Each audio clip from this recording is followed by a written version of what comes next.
আচ্ছা, এমন একটা জায়গার কথা ভাবা যাক যেখানে প্রকৃতি নিজেই একটা অদৃশ্য দেয়াল খাড়া করে রেখেছে।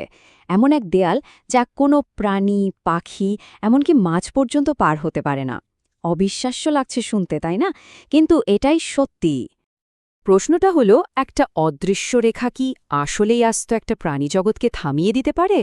আসুন এই অদ্ভুত প্রাকৃতিক রহস্যের গভীরে ঢোকা যাক। ইন্দোনেশিয়ার দুটো দ্বীপের ঠিক মাঝখানেই লুকিয়ে আছে এই আশ্চর্য সীমানা। ব্যাপারটা কিন্তু বেশ নাটকীয়। একদিকে বালি দ্বীপে ঘুরে বেড়াচ্ছে বাঘ, হাতি, মানে এশিয়ার সব চেনাজানা প্রাণী। আর ঠিক তার গা ঘেঁষে লোমবক দ্বীপে বাস করছে ক্যাঙ্গারু আর কোয়ালার মতো অস্ট্রেলিয়ার প্রাণীরা। ভাবা যায়, দুটো দ্বীপ এত কাছাকাছি, অথচ তাদের জীবজন্তু সব পুরোপুরি আলাদা। আর সবচেয়ে অবাক করার মতো ব্যাপার হলো, এই দুটো ভিন্ন জগতের মধ্যে দূরত্ব মাত্র ৩৫ কিলোমিটার।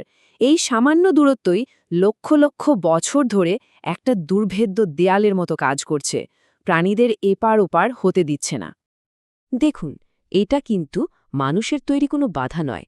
প্রকৃতি নিজেই এই রহস্যময় দেয়ালটা বানিয়েছে। আর এই রহস্যের জট খুলতে হলে আমাদের প্রায় ১৫০ বছর পেছনে অতীতে ফিরে যেতে হবে। তো কে প্রথম এই রহস্যের সমাধান করলেন? আমাদের এই গল্পের যিনি নায়ক, তিনি হলেন আলফ্রেড রাসেল ওয়ালেস, একজন দুঃসাহসী ব্রিটিশ প্রকৃতিবিদ। প্রায় ১৫০ বছর আগে তিনিই প্রথম এই প্রাকৃতিক ধাঁধার মুখোমুখি হন।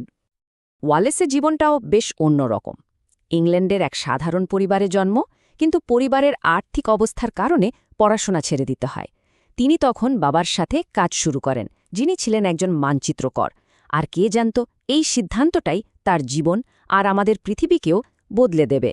তিনি দুর্গম সব জায়গায় ঘুরে ঘুরে পোকামাকড় আর পশু পাখির নমুনা সংগ্রহ করতে শুরু করলেন। নমুনা সংগ্রহের এই নেশাই তাকে ১৮৫৪ সালে টেনে নিয়ে আসে ইন্দোনেশিয়ার দ্বীপপুঞ্জে। আর ঠিক এখানেই শুরু হয় দুই ভিন্ন জগতের এক অবিশ্বাস্য গল্প, তার সেই বিখ্যাত যাত্রা বালি থেকে লম্বকের দিকে। মাত্র ৩৫ কিলোমিটারের একটা নৌকো সফর, যা জীববিজ্ঞানের ইতিহাসকে চিরদিনের জন্য পাল্টে দিয়েছিল। লম্বক দ্বীপে পা রাখার সঙ্গে সঙ্গেই ওয়ালেস বুঝে গিয়েছিলেন এখানে খুব অস্বাভাবিক কিছু একটা ঘটছে। তার মাথায় তখন এক গাদা প্রশ্ন ঘুরপাক খাচ্ছিল। কেন এই দুটো দ্বীপের প্রাণীরা একে অপরের সঙ্গে মেশে না? আরে পাখিরা তো চাইলেই এইটুকু পথ উড়ে পার হতে পারে, কিন্তু তারাও কেন যায় না? এমনকি দুই পাড়ের মাছের মধ্যেও কেন এত তফাত? এই রহস্যের সমাধানটা কিন্তু অত সহজে আসেনি। ওয়ালেস তখন এক সাংঘাতিক জ্বরে আক্রান্ত হয়ে কিছুদিন বিছানায়। আর সেই অসুস্থ শান্ত অবস্থাতে তার মাথায় খেলে গেল এক যুগান্তকারী চিন্তা। তিনি হঠাৎ করেই ব্যাপারটা ধরে ফেললেন। বালির প্রাণীরা আসলে এশিয়া মহাদেশের, আর লম্বকের প্রাণীরা হল অস্ট্রেলিয়ার। লক্ষ লক্ষ বছর আগে, যখন মহাদেশগুলো একে অপর থেকে আলাদা হয়ে যাচ্ছিল, ঠিক তখনই এই দুই দলের প্রাণীরাও বিচ্ছিন্ন হয়ে পড়েছিল। আর ওয়ালেসের খুঁজে পাওয়া এই অদৃশ্য কিন্তু প্রচণ্ড শক্তিশালী জৈব ভৌগোলিক সীমানাটাই আজ ওয়ালেস লাইন নামে পরিচিত। এটাই এশিয়ার অস্ট্রেলিয়ার প্রাণীজগৎকে আলাদা করে রেখেছে। ওয়ালেসের ১৯ শতকের তত্ত্বটা তো জানা গেল, কিন্তু আধুনিক বিজ্ঞান কি বলে? কিভাবে প্রমাণ হলো যে তিনি ঠিক ছিলেন? আর আসল বাধাটা ঠিক কি?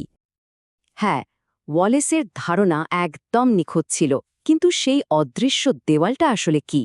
এই রহস্যের শেষ অংশের সমাধানটা লুকিয়ে আছে গভীর সমুদ্রের তলায়। এর পেছনের কারণটা ভূতাত্ত্বিক।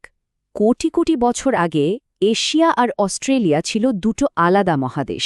ফলে দুই জায়গার প্রাণীরাও লক্ষ লক্ষ বছর ধরে সম্পূর্ণ আলাদাভাবে বিকশিত হয়েছে। আর সব শেষে টেকটনিক প্লেটের নড়াচড়ার কারণে তাদের মাঝখানে তৈরি হয় এক গভীর সামুদ্রিক খাত, যার নাম লম্বক প্রণালী। এই লম্বক প্রণালী হল সেই অদৃশ্য দেয়াল।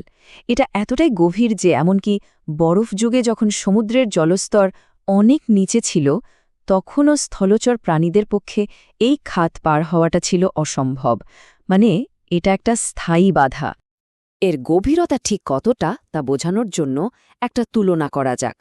ধরুন, ইংলিশ চ্যানেলের গড় গভীরতা যেখানে প্রায় ৬৩ মিটার, সেখানে লাম্বক প্রণালীর গড় গভীরতা প্রায় ২৫০ মিটার।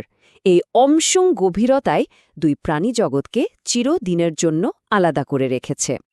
আর সবচেয়ে গুরুত্বপূর্ণ ব্যাপার হল এই ওয়ালেস লাইন শুধু প্রাণীদের জন্যই একটা সীমানা নয়, এটা আসলে দুটো সম্পূর্ণ ভিন্ন বাস্তুতন্ত্র বা ইকোসিস্টেমকে আলাদা করে রেখেছে। এখানকার মাটি, বাতাস, এমনকি সমুদ্রের জল সবকিছুতেই একটা স্পষ্ট পার্থক্য আছে, যা গবেষকরা আজও অনুভব করতে পারেন। তাহলে এই ওয়ালেস লাইন আমাদের কি শেখায়?